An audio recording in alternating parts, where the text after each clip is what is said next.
Hi everyone, it's Popeye from MilkTeaTime for Localizers. As part of our mission to bridge cultural gaps between people's understanding and the cultural factors that truly represent a specific area, we try our best to bring you the most authentic voices from the localizers by asking them what decisions should be made when a product is localized into a specific locale. We recently conducted a street interview by asking people what they think of Turkey. So before we listen to those local voices, be sure to subscribe to our channel, MilkTeaTime for Localizers, and don't forget to hit the notification bell. Let's go!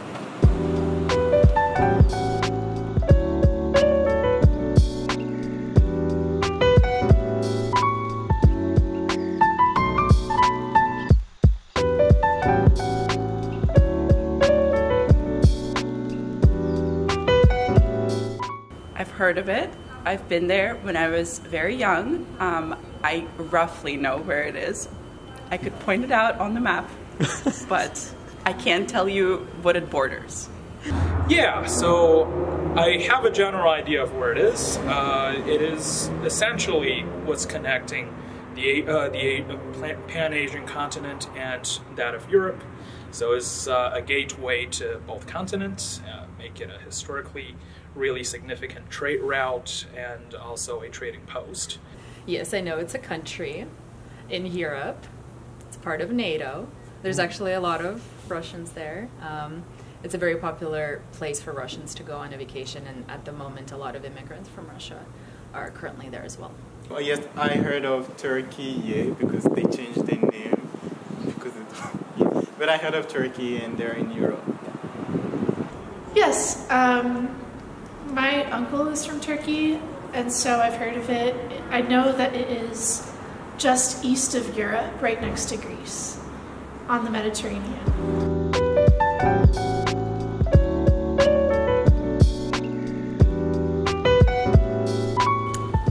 Apple tea and carpets. Carpets? Lots of carpets. Like Aladdin? Kinda, yeah. Turkish rugs. You know, definitely the history of it, because you know, I love history. I especially love anything ranging from medieval times to the golden age of the Islamic Empire. So I definitely love the history behind Turkey. It's got a long-standing tradition of for both Christianity as well as Islam. Vacation, because because when I was little, we also went on a vacation to Turkey, and it was a great time. It was really good food and swimming, sun, and that's all I remember. But yeah, it's the first thing that comes to mind. Wow, how many times have you been to Turkey? Just once. It was at a summer camp. I think of the flag, how it's red with the moon and the star. I think of a few like food dishes there, like Turkish delights, like grape leaf food and Turkish coffee.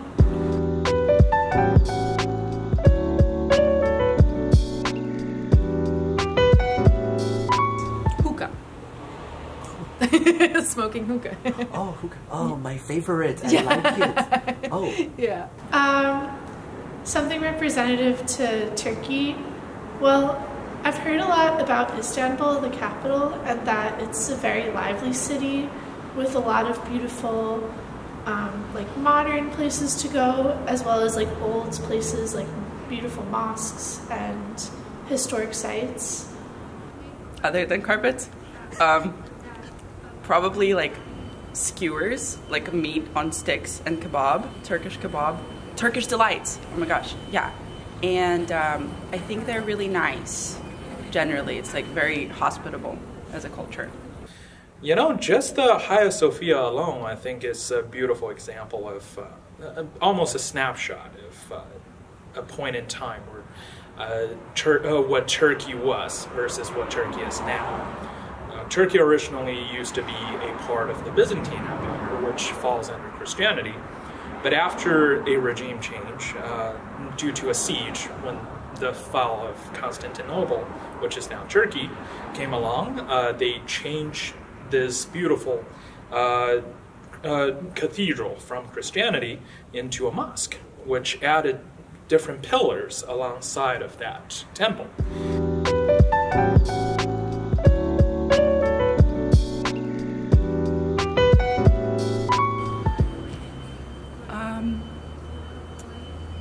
I think that Turkey is a good mix of different cultures because you have that like Middle Eastern culture, but then at the same time they are a democracy and they've been trying to join the EU for a long time.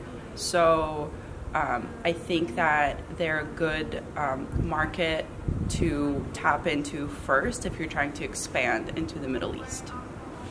If you're looking at food alone, you're talking about hundreds, if not thousands, of different community that would exist within Istanbul alone.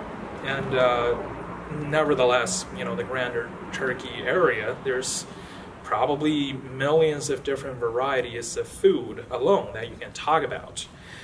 So if that's any indication of the different cultures, the diversity that's within Turkey, I would say it's a fascinating place to get exposed to when it comes to localization. You have a lot of things that you could essentially localize based on either district, population, ethnicity, any of the above.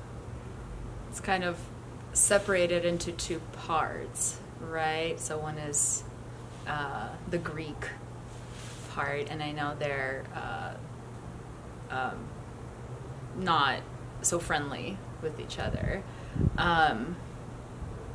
So I think it'll depend if you're talking about one part versus the other part of Turkey. I've never been, but I've heard that Turkey is unique because it has a very distinct language and culture. It has a mix of like both more conservative and modern cultures all in one place.